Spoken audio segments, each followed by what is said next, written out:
All right. Well, good morning, everybody. This is Jomo Stewart here at the Fairbanks Economic Development Corporation. It is, I believe, Tuesday, February the 2nd, about 8 a.m. in the a.m. This morning, for our Energy for All Alaska presentation, we have a briefing on the Wilson Center Polar Institute's Arctic Infrastructure Database. That is, well, it's actually, I looked at their website, it says they have over 8,000 items already on it, but it's growing. I mean, of course, there's a lot more infrastructure in the Arctic than just 8,000 things. And I thought, as part of this energy group, that we should get an overview of that. It's historically been in within our lane to look at, assess, and dream of infrastructure for our state and across our region. And so, if I may, I'd like to go ahead and hand it over to Dr. Mike Sfraga, an old friend, here to introduce our new friend, who is in fact the lead guy for the Polar Institute's Arctic Infrastructure Database. So if I may, Mr. Sfraga, please, Doctor. Thank you, Jomo. Thanks for the invite. Thanks for having me, friends. It's always good to be with you all, even if it's virtually for now. And I'm calling in from my truck. So I'm going to give you just a very brief overview of the program and then turn it over to Jack, who's visiting with you today. You should know that Jack has been a part of the Polar Institute since its founding. Literally, Jack and I started on the same day, which I think was 1 or 2 days after President Trump's inauguration. So he's been with me every step of the way in building this program at the nation's capital. What we're going to present to you today is a work in progress. We were approached by Guggenheim Partners, and for those of you that know Guggenheim, I apologize. But Guggenheim Partners they have over $250 billion under management right now, with investments all over the world, with a booming investment portfolio out of Asia. But a number of years ago, they took an interest in the Arctic. Scott Minerd, who's the CEO, has become a very good friend of ours. He was at Davos, where there was discussions about the Arctic and investments in the Arctic and whether or not they're viable, and how to pull investments into the Arctic. From that came his idea to build an inventory of infrastructure projects in the North. They used it for their own proprietary investment models and to work with their investors. That project had about 800 to 900 infrastructure projects that they were tracking. About a year ago, Scott approached us to take over that inventory and basically post it for the good of the community, the Arctic community. We took that, worked with Scott and his team to build out to what you will see today, which is over 8,000 projects that we have identified. And as Jomo noted correctly, that's only a fraction of what we know is out there. This database is already informing whether it's policymakers, investment organizations, public policy developers, governments. We're getting databases in all the time from here in Alaska and elsewhere. And these databases range everything from projects underway like airports in Greenland, to railroads, to energy infrastructure, to fuel depots. And we decided to put it out there, even though it's not yet complete, nor should it ever be complete. But we went from 800 or 900 to about 8,000. And they are all in various stages of, I would say, data inputs. Some just have the name of the project with a description. Others have a more robust portfolio of data points. These are projects in progress, some that are being planned. And as Jack will note for you, we're working with the Arctic Economic Council based out of Tromsø, Norway. They track infrastructure development across the north. So what we have here basically is an organically growing database of infrastructure throughout the North that it can inform policymakers all the way to investment that could be made by nation states or individual corporations.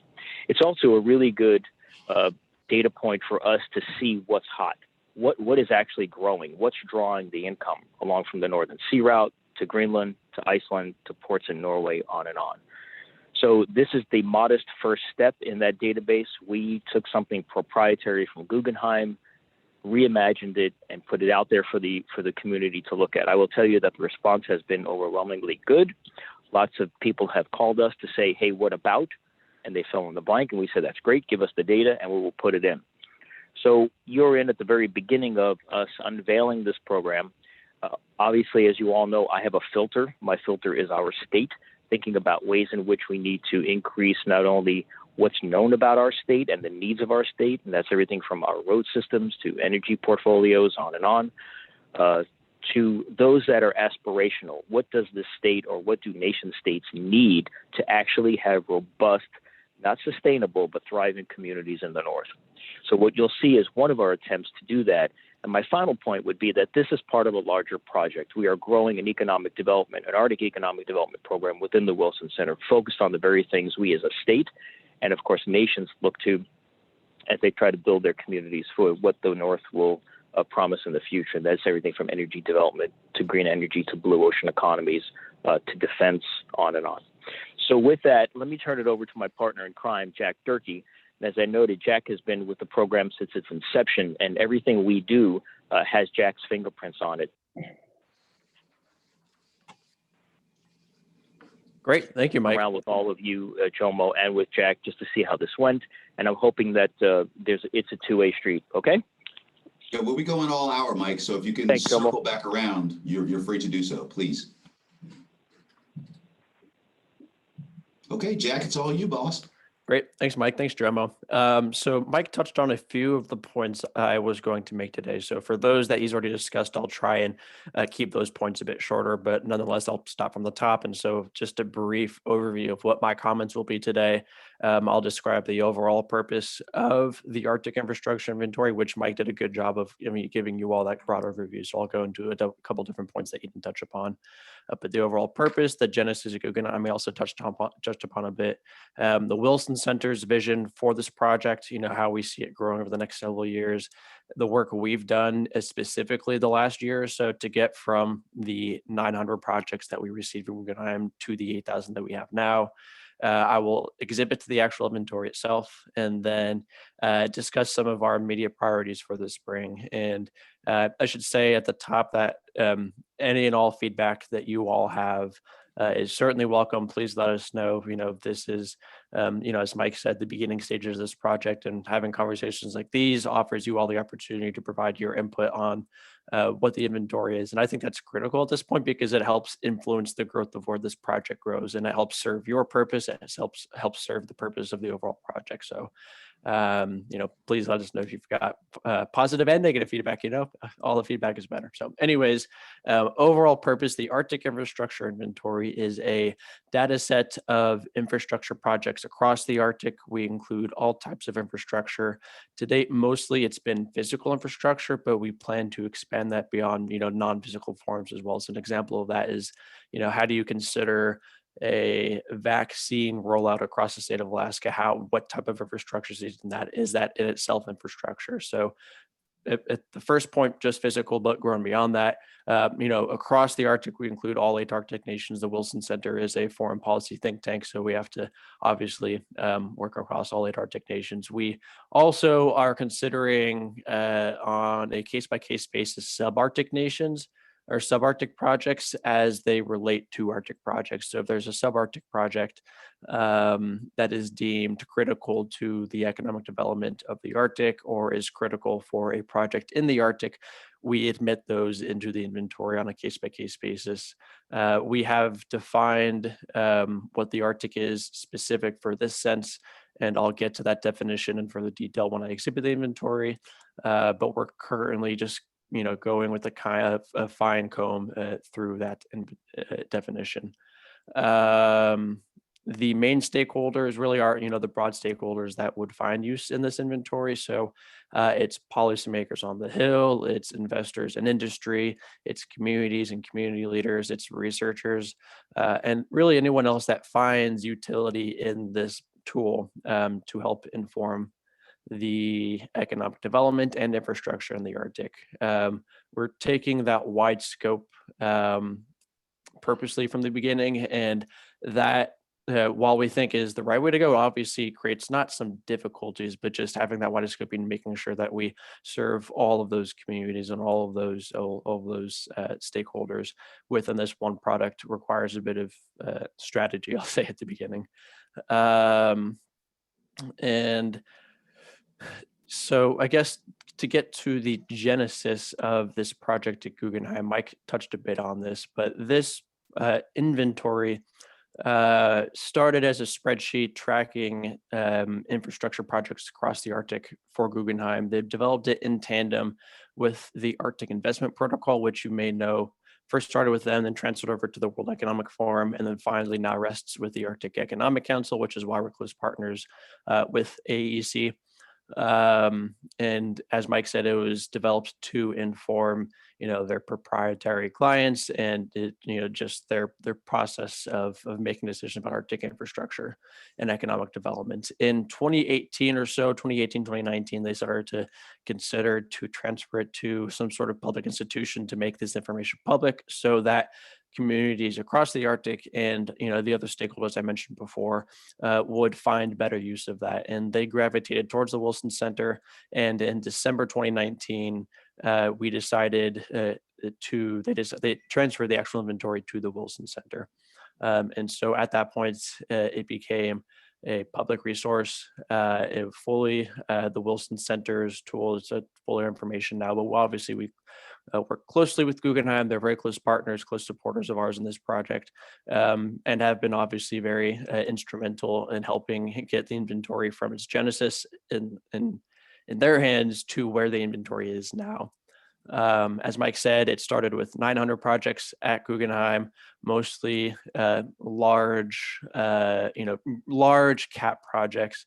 I won't go into too much detail about it just to respect their privacy. But since then, we've transformed a lot of the work, and I'll get to this more. Than a lot of the work that we've done the last year is just combing through the information and making sure it's accurate, it's verifiable, and making retrofitting the project so it fits our purposes as a public institution, using this information to inform the policymaking process, to inform the investment process, the research process. Not that it was in any bad way before, it's just a natural transition from a firm like Guggenheim, which is a global investment advisory firm, over to the Wilson Center, which is a nonpartisan foreign policy think tank. And so I think that covers what it was at Guggenheim. Jomo, you got a question I see? Sure. Well, I guess to start, so the original 900, again, so it sounds like this database has two sides. I'm sure there are more, but again, there's the actual infrastructure in place, but then there's the investment side, which is infrastructure you'd like to see in place. Is that correct? And so it sounds like the original 900 were more along the lines of investment opportunities as opposed to just cold existing infrastructure. Is that correct? Yeah, that's accurate. In both things you said, in terms of it first being projects that are not yet operational, that are planned, that there is the possibility to invest in. And that's what it was at Guggenheim. And with the Wilson Center, it's both projects like that are planned, that are open to investment, and then also existing projects, because obviously both of those show the full picture of infrastructure in Alaska, show, where there's sufficient amounts of infrastructure, sufficient types, and conversely, there's, a gap of infrastructure or not enough of a certain type. So we think at the Wilson Center, providing both of those, projects in plan, in development, and then completed projects, really it is the way to go. So does that answer your question? Yes, sir. Actually, I'll give a moment. I'll just say, as always, again, the chat line is hot. If you have any questions, you may ask them there. And I see Jack's eyes darting, so it looks like he's probably monitoring it too. But you can also just go ahead and unmute yourselves and fire away. Okay. Are there any questions at this juncture? I guess I will ask one more question. You mentioned Arctic and subarctic. Technically, Fairbanks is subarctic, but I'm guessing that the entire state of Alaska would fall under this that Arctic allowable category. Not necessarily. Why don't I jump into the where is the definition over here somewhere? Sure. So this is, and I'll explain it via my voice as we screen share this here. But we follow AMAP's definition, and I should say at the outset that we actually we don't yet have a map showing this, which is probably the most easy and useful way to show this, and we're currently developing that and should have that up on this website in a couple of weeks. But we follow mostly AMAP's definition, with exceptions, on a more local level. For example, if there are current administrative divisions or territories or okrugs that are explicitly defined in legally or their constitution as Arctic, we include that as well. But you'll see here at the top, this first bullet, the definition for the American version of the definition of the Arctic. And so obviously to get to your point, Drum, about, Fairbanks or even more so Anchorage, we run into situations where projects are really critical to Arctic infrastructure and ensuring that the communities further north in Alaska have the sufficient window into economic development or infrastructure. Those projects will be admitted. And admittedly, the application of this definition is not up to our standard yet. So a lot of what we'll be doing, and I'll touch upon this later, one of our big priorities for this spring is to further refine this definition, but more importantly, the application of it to the projects. And I can touch upon that later. This is Kathy. I have a question. Oh, I'm sorry. Hi, Kathy. Go ahead. Hey, Jack. I have a question with regard to your attributes. Do you share them with others if they want to provide you with a database? And is that what you do to achieve interoperability?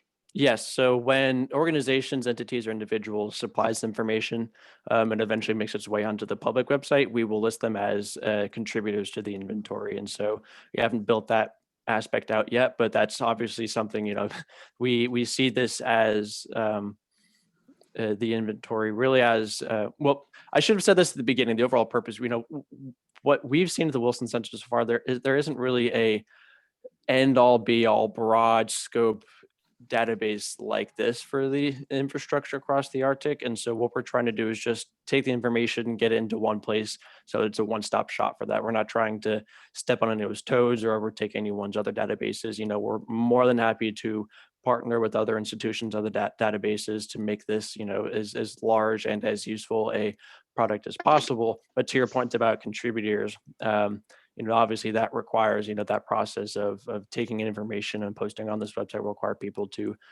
contribute their information to this inventory. And so obviously we want to give them their due credit for supplying the information, for creating the information in some places as well.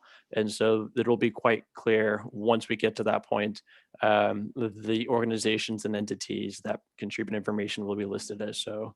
Where that likely will appear, and my agenda is already going to a bad word, so we'll get to it later. But for example, AEC is a partner of ours. We've listed that here.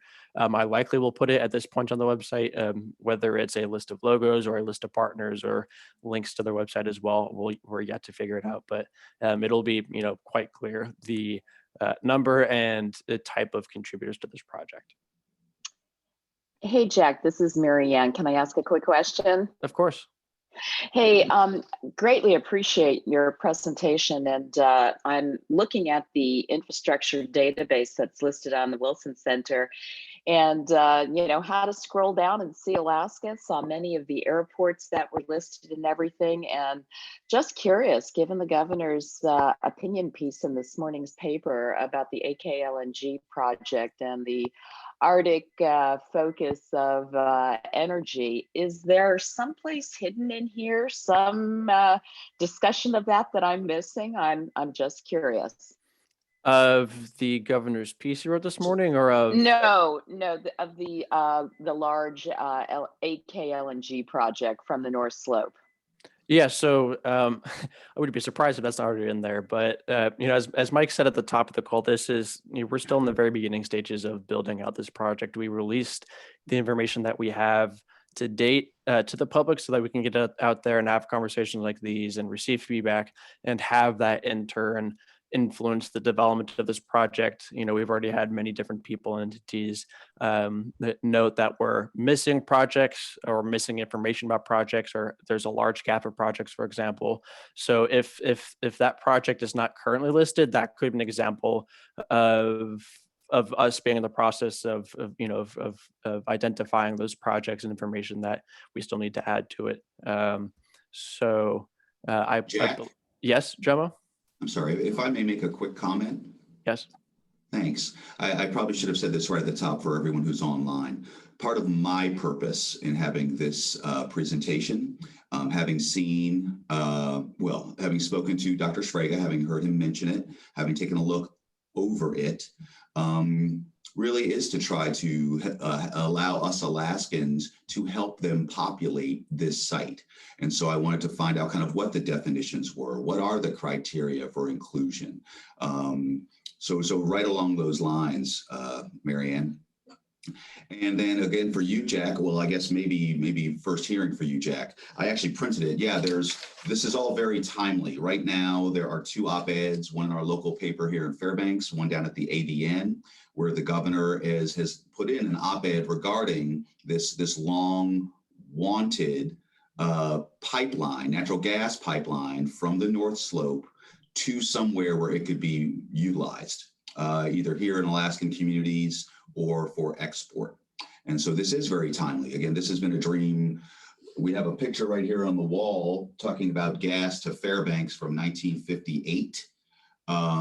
It was the dream that immediately after the TAPS line was built, it would be installed, but we're still waiting. But again, successive administrations have tried to move the football forward on this project. And again, now the governor is encouraging that development once again.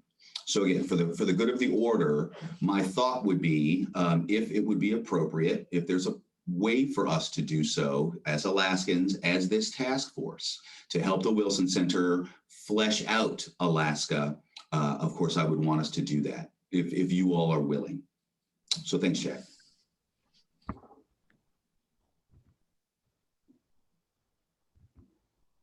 Okay, back to you, sir. Okay. Actually, I see Lou. I see that you are off mute. That would be a mistake. Thanks, Joe. Okay. All right. Yes, sir. All right. But again, everyone, you can chime in as you like or need. Yeah, and I, to your point, Jomo and Marianne, this is, part of the growing process of this project is getting feedback like this, but also this, could, should, and, will be the first time conversation between the Wilson Center and FEDCO and how to develop the information, the inventory, and the criteria, and how we, decide to admit projects that aren't clear-cut Arctic infrastructure. And another point about this Alaska LNG project is, oftentimes long pipelines will, start in a fully Arctic region and then cross not necessarily a border, but go into more subarctic regions. So from our end, that's another, a small detailed example of how to portray that type of project on our inventory when so far the structure of the webpage is a bit, not confining, but, there's just not a lot of width we've got to show projects like that. So certainly does not reflect a lack of importance of that project or our desire to include those projects. It's just a result of our, us being in the beginning stages of this project. So and to Jomo's point about this being a conversation about providing feedback for this tool, my email is always open. Mike's email is always open. If you have a question that you don't think of now, think of in a couple of days or weeks, or you find a resource or a project that should be included in this,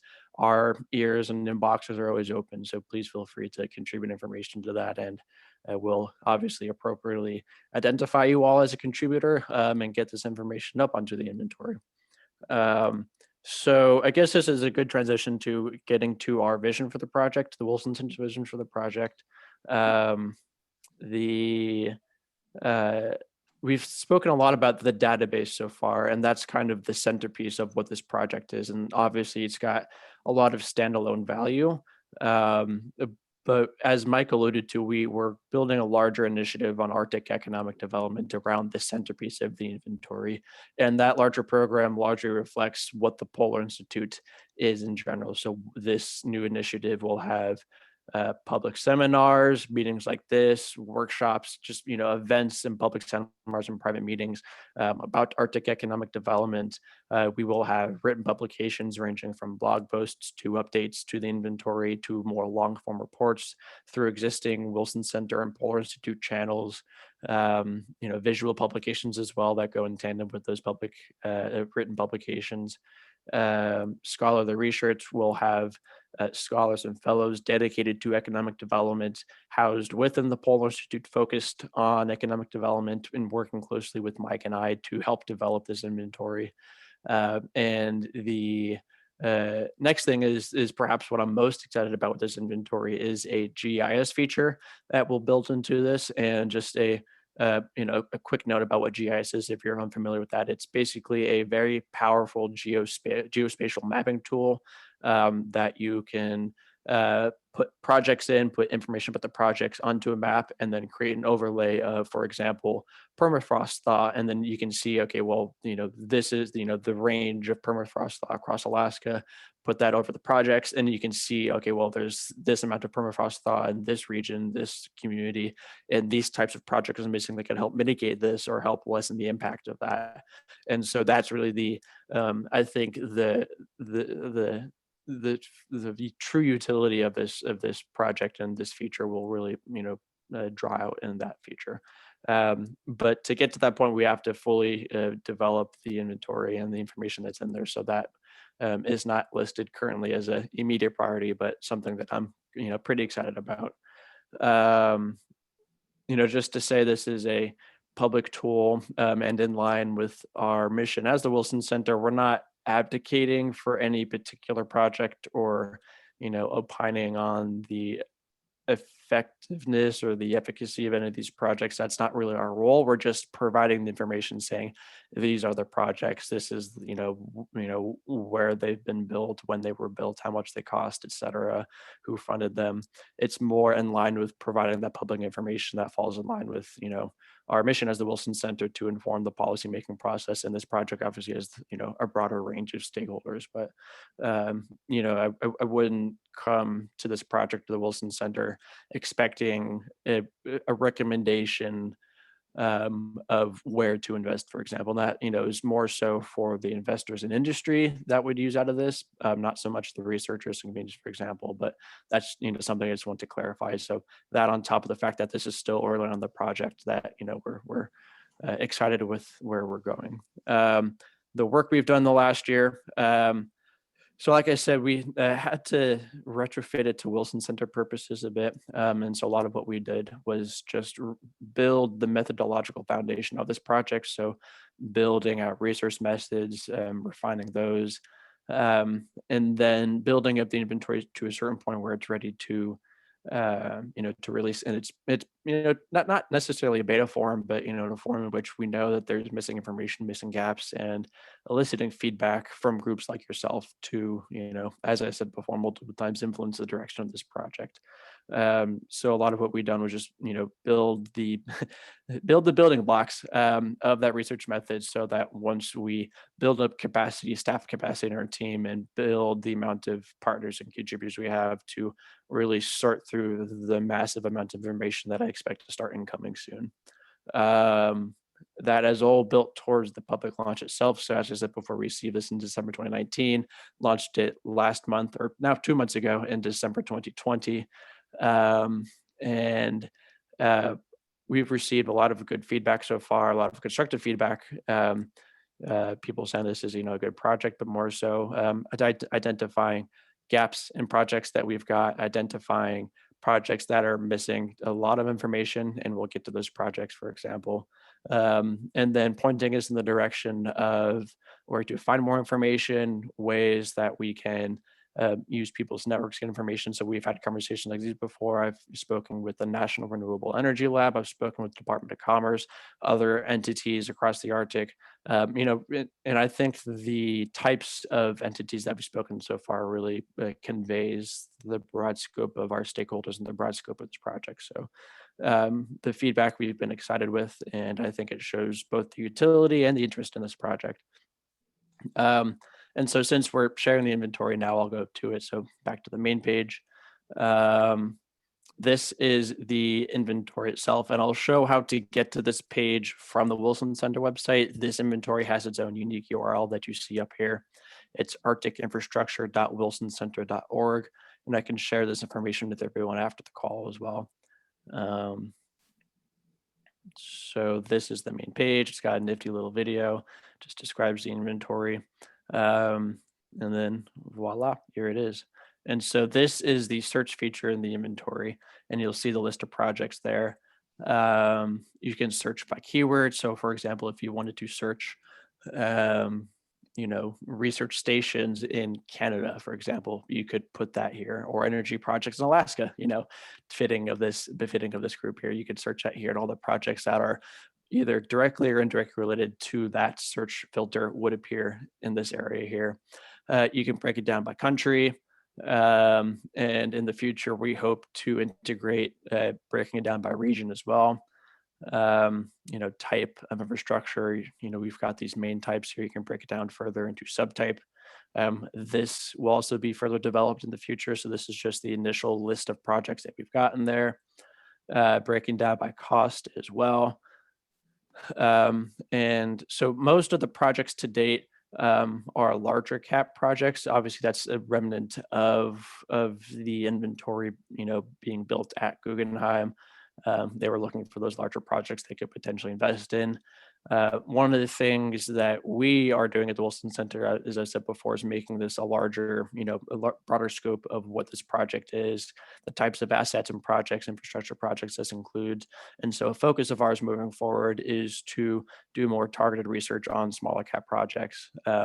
And that I think will be particularly beneficial, to the, communities in Alaska that aren't necessarily having projects of 10, 20, hundreds, millions of dollars in their communities.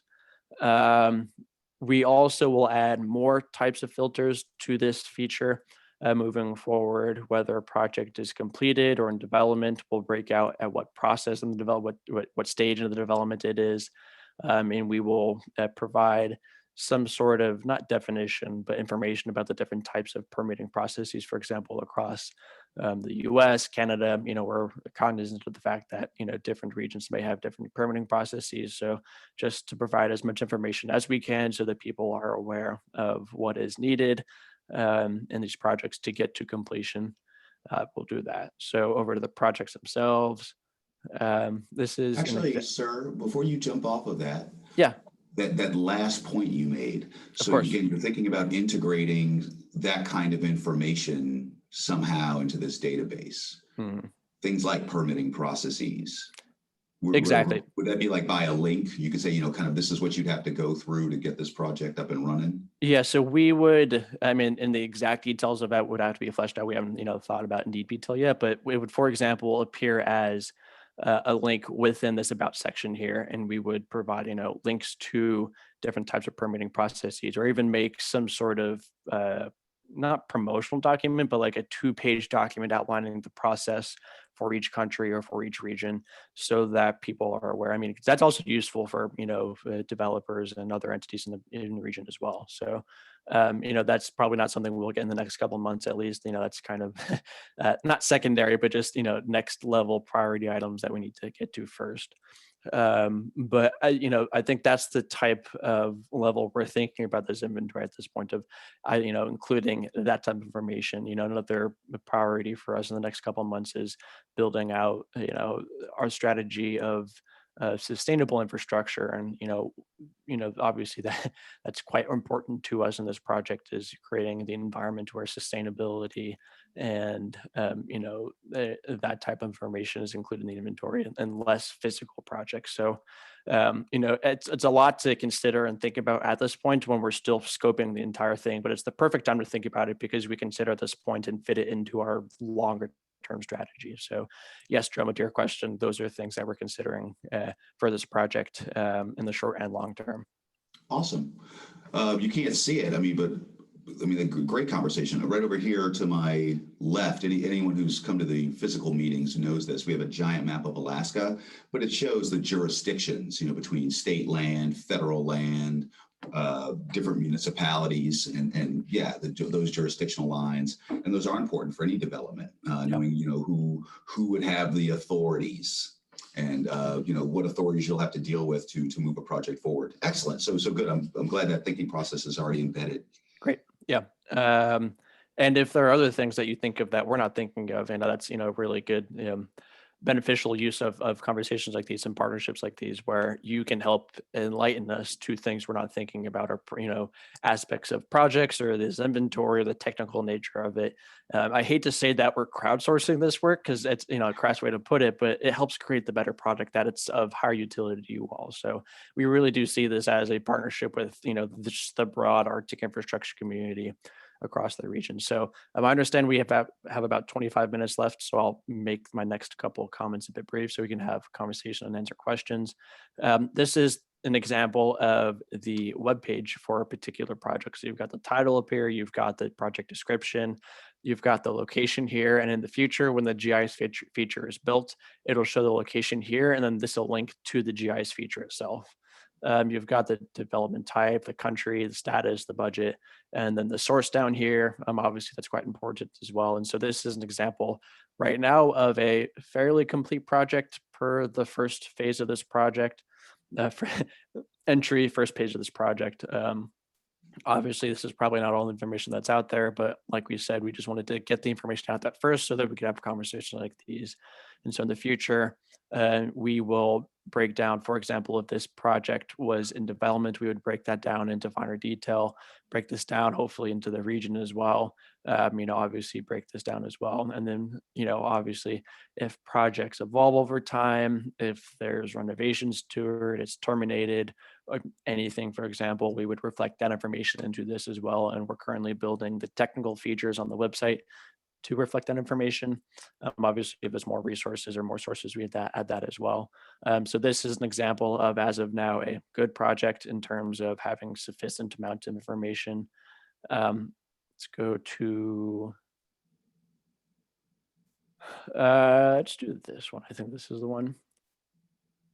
This one's actually pretty well developed too. I'm trying to have an example of a project that is doesn't have much in there right now. So this could be another good example. Well, I'm not proving my point that there's projects out there that don't have a lot of information. Luck is on my side today. So yeah, so let's just have this be an example. So obviously, this is not all the information that's out there about this airport.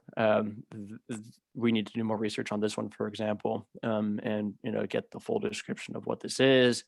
Obviously, get some more information on the details, et cetera.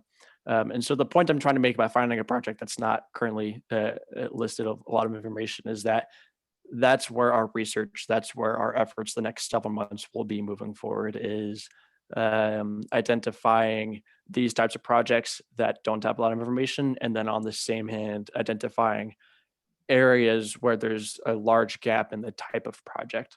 And doing targeted research on that to fill out those gaps and really start to make the inventory, more useful. And, for example, we currently have, this is a terrible thing to say to this group, but we have one energy project per se. And it surprises me that we've, a lot of the work we've done so far is on transportation. So of the 8,000 plus projects, we have about 6,600 in transportation. So that's road, that's railways, that's, things of that nature. And so perfect meeting to elicit your feedback on other sources. Obviously transportation of energy is important. And there are many projects out there. So it's just an example of the fact that we're working through in real time the development of this project. And so, for example, that, the energy will definitely be an area where we do in-depth targeted research with our team moving forward. And so that one will go to several thousand, if not more, in the next couple of months. So that's an example of that. Other priorities for the spring, that's probably the main one, is just building out, the targeted research in these projects and in the gaps. As I said before, the definition and more so the application of that definition of the Arctic.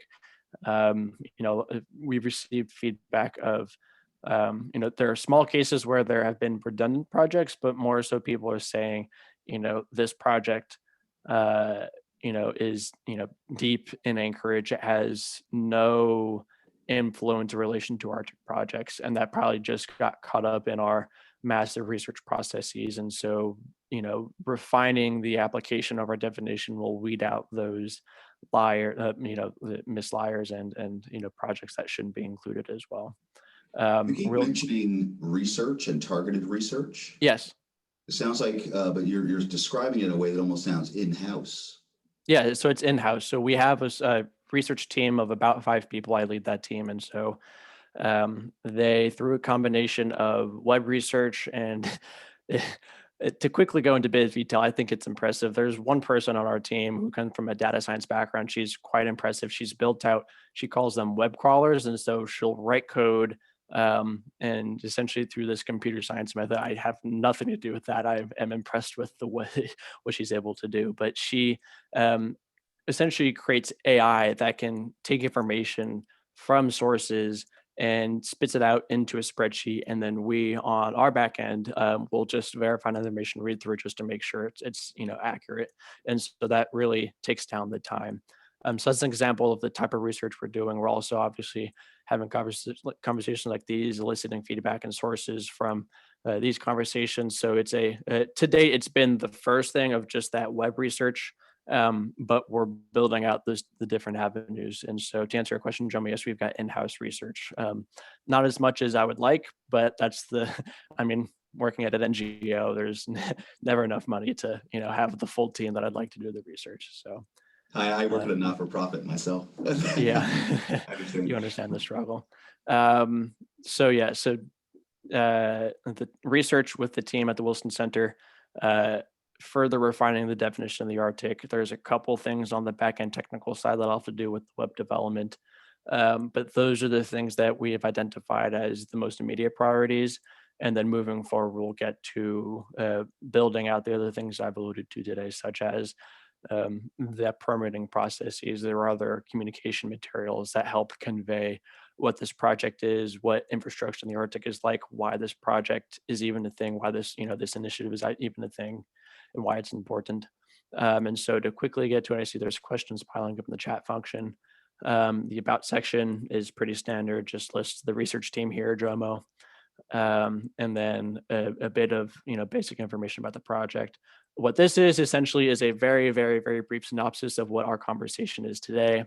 The criteria is our first attempt at creating some sort of protocol to admit projects into the inventory. And so I won't go into full details here, but this is where we've tried to, differentiate between what types of projects, where within the regions they should be admitted from. So this is a good place for feedback as well. The glossary is pretty straightforward.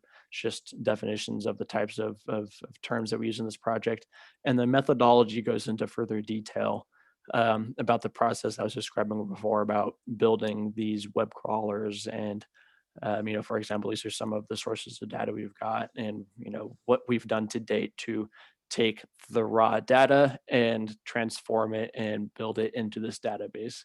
And we did so much research on Google that Google temporarily blocked this person's ability to search on Google. So I take that as a point of pride that we're using Google to its full extent. But anyways, I think that's kind of everything that I've got. And I realize Actually, if you don't mind. Yeah, go ahead. So that last page regarding methodology, this question here in the chat box, I think goes well with that. Has your project count growth flowed mostly from people asking you to add projects or from, say, this web crawler? To date, it's been the 900 projects from Guggenheim plus all of the projects that we've done in-house to date. So we've received a lot of pointing in the directions towards more sources and more sources of projects. We have not integrated those yet.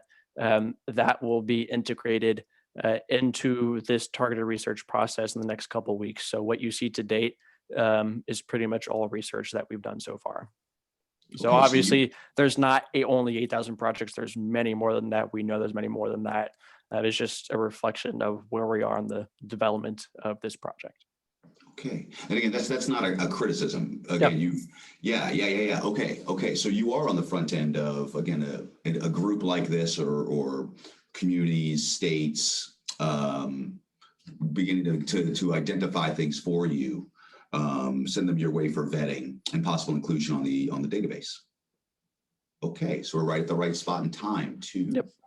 That Exactly. also, I think, answers one of the questions I received, well, asking why certain things aren't there yet.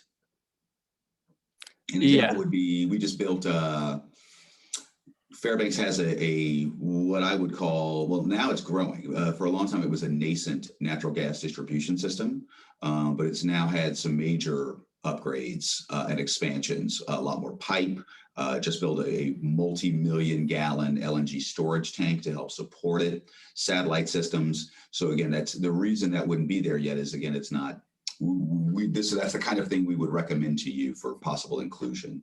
Exactly. Infrastructure that would support further infrastructure further up the chain. Yep, exactly. Or, even that is in itself is infrastructure, so we'd include that as well. And, one other point I'd like to make on the back of that is that because this is still in development, I wouldn't glean any themes about the number of projects or the types of projects that are out there, because we're still adding projects to it. We're still adding information to this database.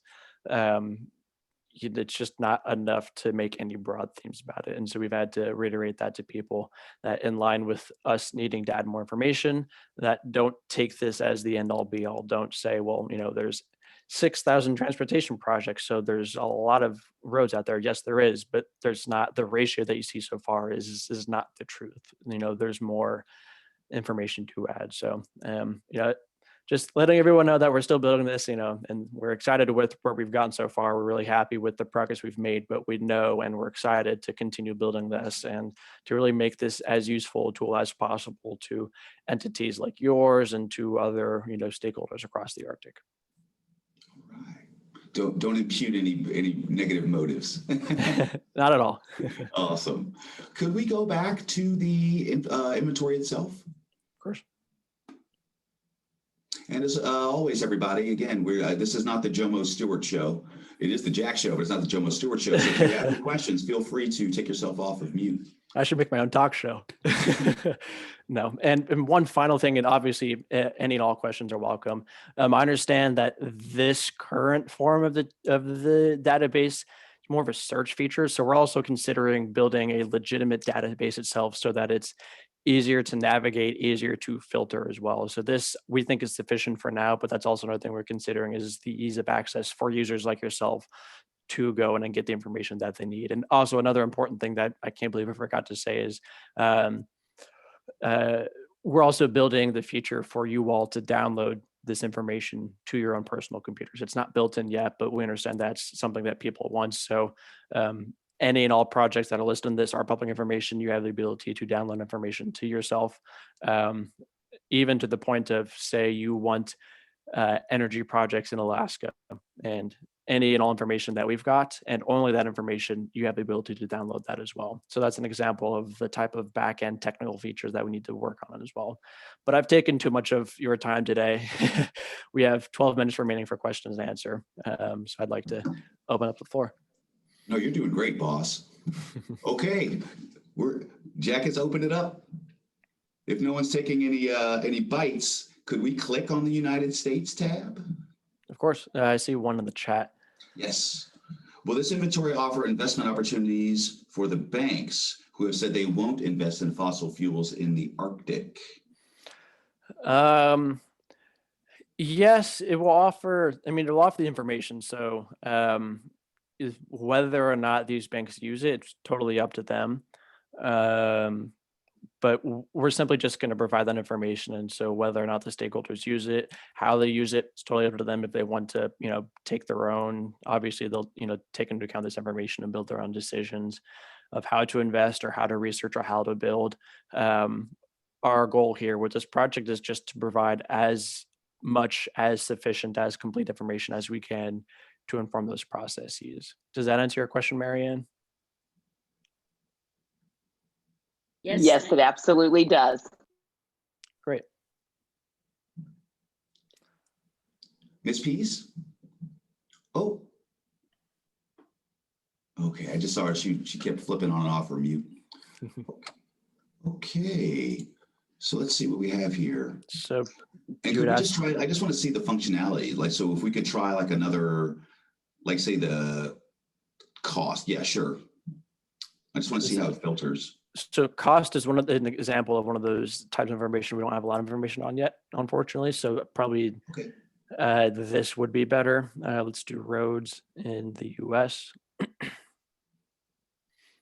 And so toggling these different search filters, you get any and all projects that are listed in this area. Oh, could we do the Denali Road tunnel? Oh, no, this is fine. This is fine. Let's go ahead and keep it this one. And so obviously, as you know, this is an example of a project we don't have much information on. We don't have the location as well. The cost isn't there. And so this is the perfect example of a particular project that's already listed in the inventory that we're doing targeted research for in the next couple months. So we'd go, and rather than just scour the web for just large amounts of information, we now have that information. We're going to go in and spend more time searching specifically for information on the Denali Road Terminal. As an example, we'd try and find the exact location, maybe some sort of cost, and just have more contextual information to show to users like yourself, what this project is about. Okay. And let's try, how about is there anything anybody else would like to look at as we're scrolling down this list? Again, just go ahead and I guess I'm wondering what the definition of terminal is in this context. So terminal would be probably where the road begins, which is a basic definition, but have that also be an example of building out these definitions so that, for example, I could point you to the glossary and say, this is exactly what we mean. These terminals, roads, etc., currently listed here fall exactly into this definition. If it doesn't fall into this definition, for example, we'd have a postscript note on this project saying, this doesn't fall under, the definition of a road terminal, but we included it for X, Y, and Z reasons. An example that would be subarctic as well. Any and all subarctic projects that we include would have a note explaining why we decided to include it. If the definition of the Arctic and subarctic does not already sufficiently cover that. So that doesn't really answer your question, Jomo, but it's, those types of questions, those types of specific definitions are, essential to the trust that you all have in this project, how you all use information. And so that's something that we need to obviously work on. Or just be, it might be in the glossary. Yeah. Could we do one that I know is near and dear to my boss's heart? Can we click on the aviation tab? Got to make your boss happy. I don't know about that. I do. It's near and dear to his heart. Okay, Caltech Airport. Is there there's just this in general? Hey, Jim, is there anything you think we maybe should search for just to see what it looks like here on the website?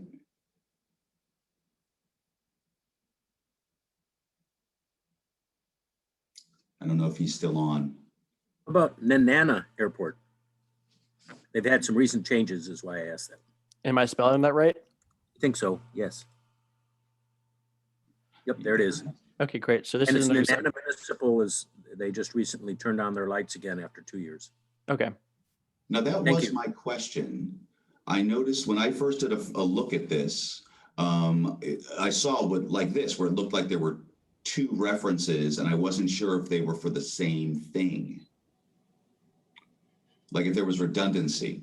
Yeah, and we did our best to limit the amount of redundancies. We had, I think, 11,000 projects to start off with, but we took it down to 8 because there were 3,000 projects that were redundant. There were duplicates. And so some, may have fallen through that filter. But I want to say that it's limited to not many. but there are still examples of that across this inventory as of now. That's also another thing that we'll need to go in and identify if there's duplicates or stuff like that.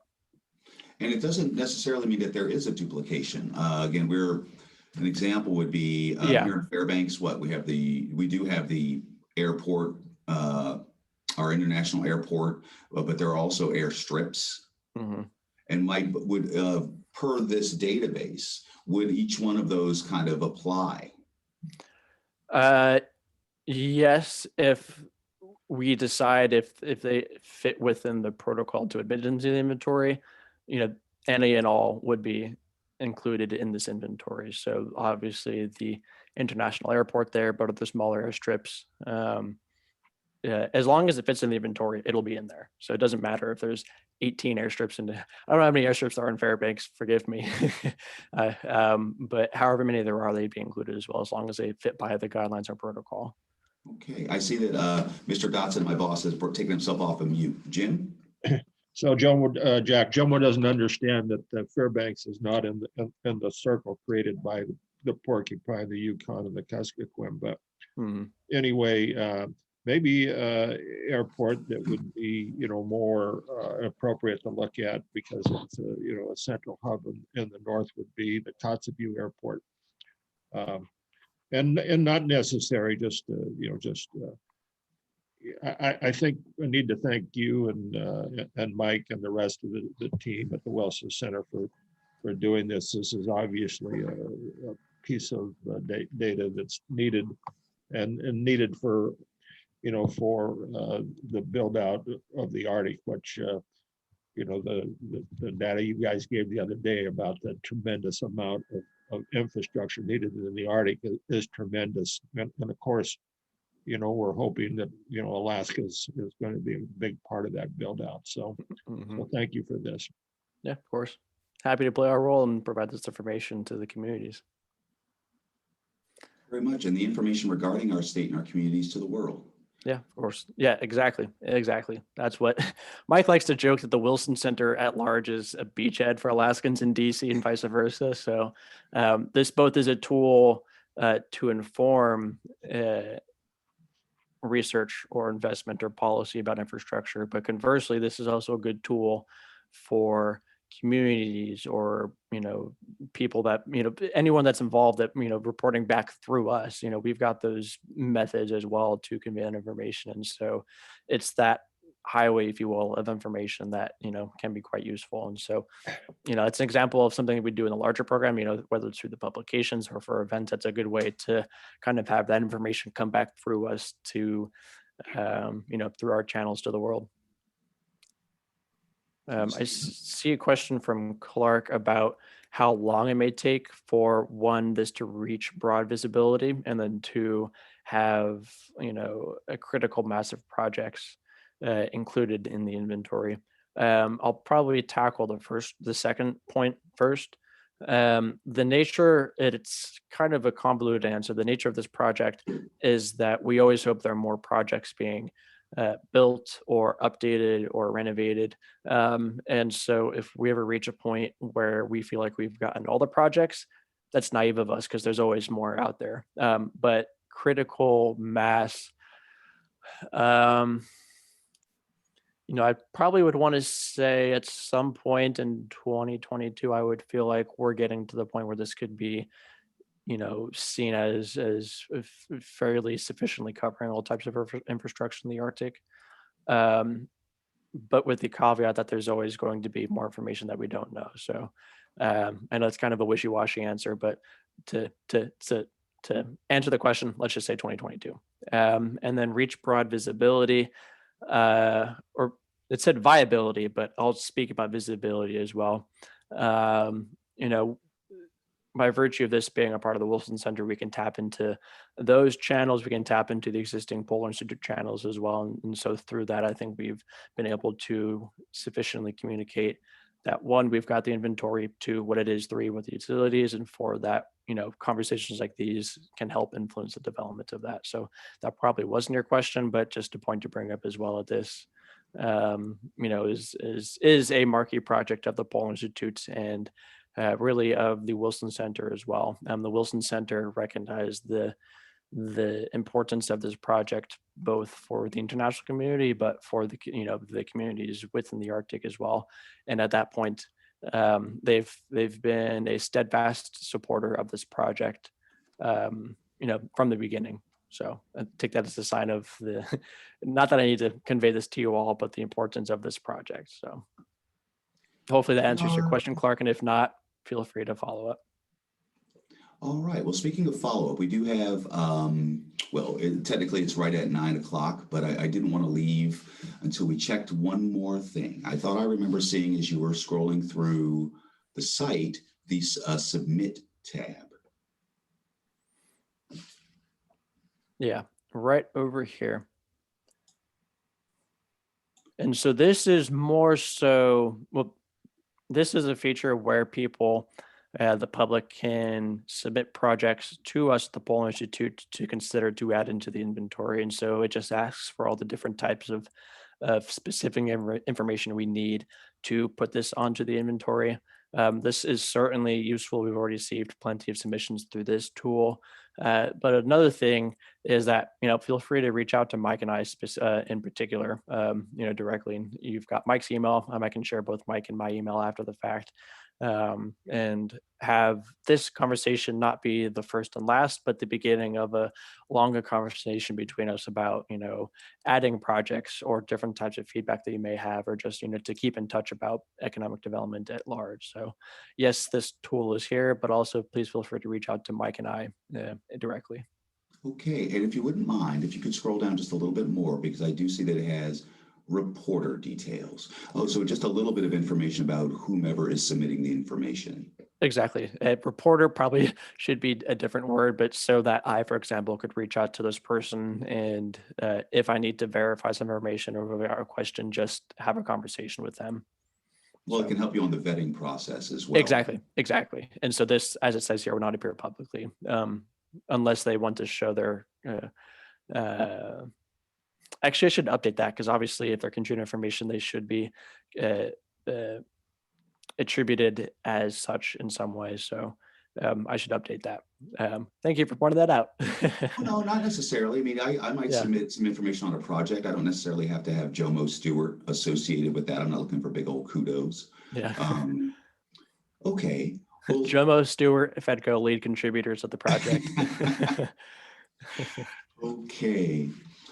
Well, Jack, thank you so very much. Here we go. So everyone, again, thank you very much. Do we have any final questions for Mr. Jack while we have him? Okay, seeing none. So everybody, again, Jack, I just want to thank you so much. If you could please pass our thanks along also to Dr. Sfraga, both for this presentation, but for all the work you all do at the Wilson Center Polar Institute. It's really, really quite amazing and very informative. Your offerings are incredible. Thank you, Jomo. Yes, sir. Thank you. Yeah, really appreciate it. And appreciate the time that we were able to spend today speaking to you all and having this conversation about the inventory, but also the importance of just economic development in the North as well. So like I said, many times throughout the call, hopefully this is the first of many conversations. Please feel free to reach out to Mike and I with feedback, with other projects, questions you may have. We're more than happy to, have those conversations. So once again, thank you for this opportunity, and, enjoyed speaking to you all today.